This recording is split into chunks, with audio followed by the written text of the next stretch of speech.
Towers have been very busy deconstructing two popular rides at the park to make way for their new record-breaking ride in 2026, the world's shortest roller coaster. Disney have just announced some huge changes coming to some of their parks, proceeding to then close a beloved ride at one of the parks the next day, and there's been various testing of new rides, opening dates revealed, and a huge loss at Merlin Entertainments here in the UK. It is not looking good. It's been a slightly busy week because all that and even more has happened this past week in theme parks.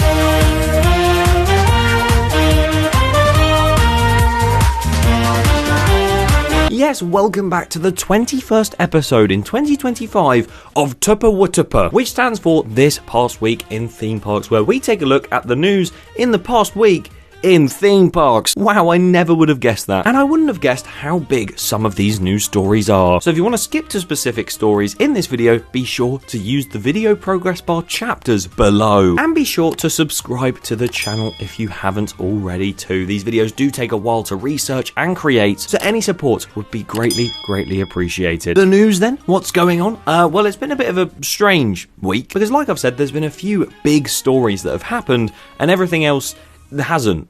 There's nothing been happening. So once again, the quick fire segment where we crack on with many different stories in the space of minutes, that's not happening.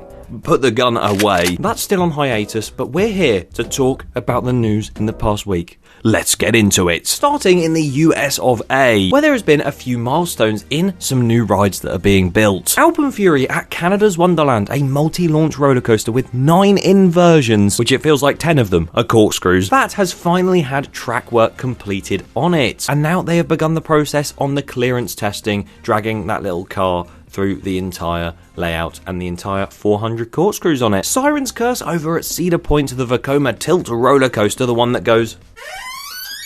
That now has an opening date of the 28th of June. Sticking at Cedar Point, Top Thrill 2 also had a big scare this week. Having reopened not so long ago now, it literally closed for multiple days in a row in the past week. And there was this huge crane positioned right at the bottom of the massive 400-foot plus spike, and everyone sort of got flashbacks to 2024. But it appears Top Thrill 2 is back up and running again, which is really good to see. Let's just hope it stays like that. Quantum Accelerator at Six Flags New England, an Intamin straddle coaster model where you straddle a quantum accelerator. That now has an opening date and will be opening on the 20th of June. Jetting over quickly to Shanghai over in China, because Merlin Entertainments have shown a photo of their brand new Legoland Shanghai park in full test mode. As you can see in the background, the coaster, the B&M invert, is going. It is not a B&M invert like Nemesis. Don't worry. I think that'd be pretty out of place in Legoland. But it is a family one, and that has been testing alongside their just overall progression towards that opening day, with what looks to be the world's tallest Lego minifigure, which they took that record from themselves at Legoland Windsor. Fantastic work. Jetting back to America, Six Flags Fiesta Texas seem to be teasing some very interesting and big things coming in 2027. Epic Universe over in the Universal Orlando Resort has now begun teasing a brand new restaurant opening in 2026 in Celestial Park, with signs that read, "Travelers, pardon our dust as we ignite a galaxy of flavors and culinary delights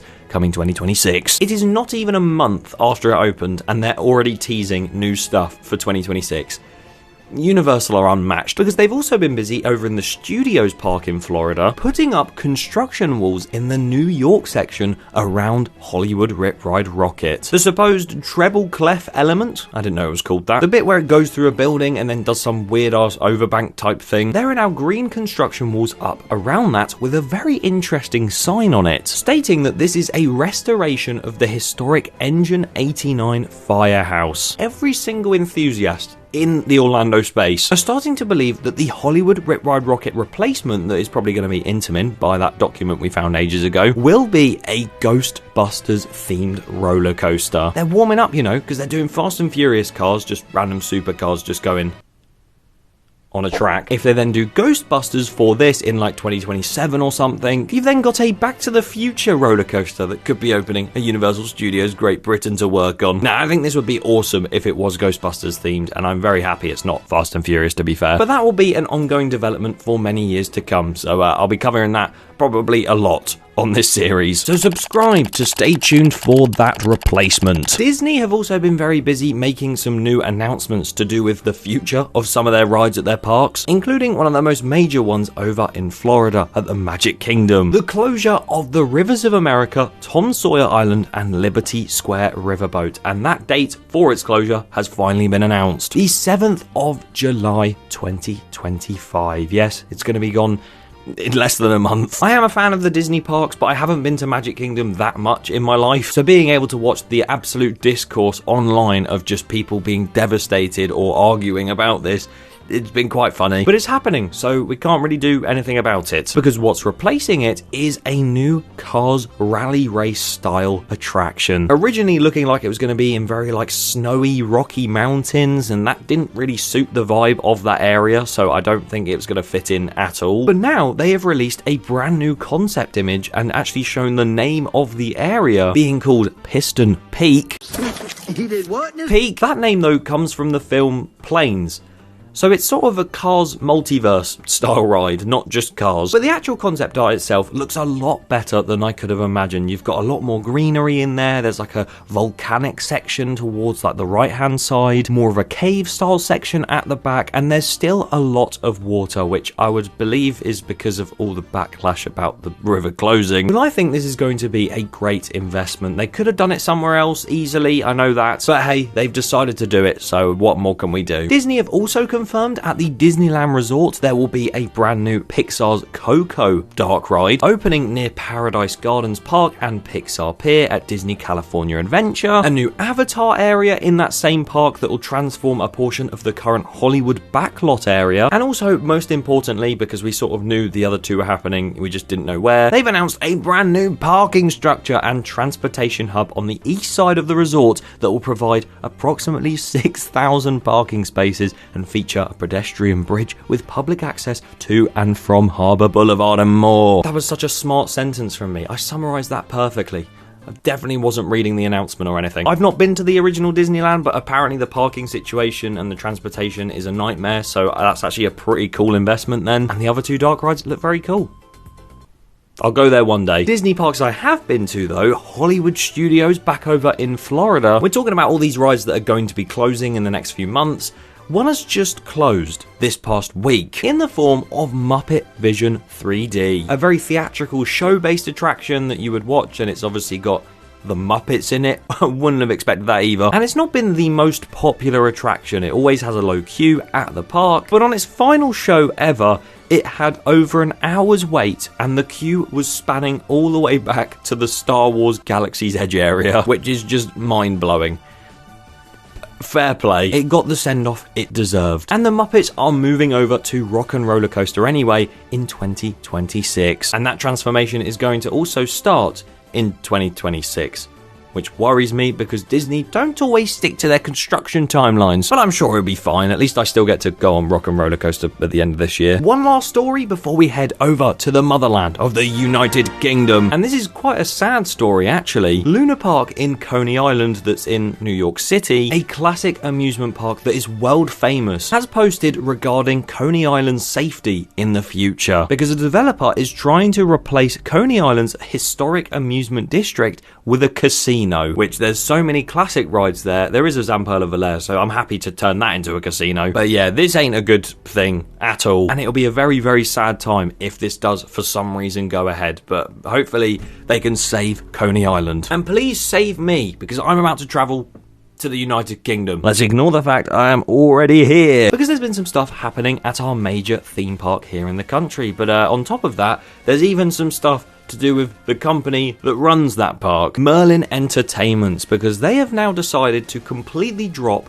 all of the Blackpool Merlin attractions. Having managed the Blackpool Tower itself for 15 years now, they are now handing it over to the council's tourism company, Blackpool Tourism Limited, on the 1st of August this year, which means the tower itself, so the Blackpool Tower Eye, the London Dungeons, London? Brilliant. The Tower Dungeons, the Blackpool Circus, the Ballroom, Madame Tussauds as well, Peter Rabbit Explore and Play, although they will still keep the Sea Life and also the Gruffalo Friends experience to themselves. Don't know why. But yes, no longer will any of those experiences be ran by Merlin, which is going to be very interesting. Very, very sad to see. What's also sad to see, to some people anyway, is one of the few stories coming out of Alton Towers, which is the main park we're talking about, and that is the fact Rita has closed again. Last month, if you remember, it was down for a very, very long time. I think it was a matter of weeks before they got it up and running again, and it ran for quite some time, completely fine. And now it's dead again. This time I have no idea what's happened to it. I'm not even going to speculate because it probably is just the same thing again or something completely unrelated. But for capacity's sake, I really hope they get that sorted by this coming weekend. And another thing that has been noticed about Alton Towers, and a very, very big event towards the end of the year, is the Alton Towers Fireworks Spectacular having an extra date added to it again. Most years, the park would run that event for the Friday, Saturday and Sunday, the 3-day weekend. This year, it was condensed down to just Saturday and Sunday. But now the website has changed to say it's the 7th to the 9th of November, but the opening times on the Friday haven't changed, and it still says the event spans 2 whole days, not 3. I'm so confused. Obviously, I do really hope that the 7th to the 9th is true, because it's such a good event, and it's probably the highlight of the year at Towers. I have a feeling the Towers team pushed for that to happen. They were like, no, Merlin, we're doing it for 3 days, okay? And Merlin went, yeah, you can do it for 3 days, and then proceeded to delete some Blackpool attractions to make money for it. But who cares about that when you have 2 rides at the park that are already being removed after closing not even a week ago? Postman Pat's parcel delivery service, there's a delivery service, and the Get Set Go Treetop Adventure. Those 2 rides did close very, very recently, and construction has been underway so quickly for them, because of course that is going to turn into a plot for a brand new shortest roller coaster in the world. Yep, if you've not seen this already, that purple line you see just going in like a rectangular shape, that is the roller coaster. I swear to God, if that train doesn't do something special like spin or rotate or something, this ride is pointless. Either way, as I said, construction has been undergoing on that. The first day after it closed, they were already ripping up the actual sort of guide rail for the Postman Pat ride, and had already started taking chunks out of the Get Set Go Treetop Adventure. Because what's quite cool about this is the Postman Pat ride is obviously fully going, otherwise you're just going to have Postman Pat's vans underneath a bluey roller coaster. But the other ride, the treetop one, is actually getting rerouted and has had some new track installed. But you can see through various photos and videos them removing the track pieces and craning them up and putting them aside and replacing it in, or in this photo it looks like we have Minecart Madness here in the UK. I want to go to Florida. I want to go on Minecart Madness. Don't worry, we have it at home. So yeah, Get Set Go is going to reopen, and as you can tell, it's going to have a jump the tracks element. No, that will be fully linked up, and it will be a shorter layout, so it will probably run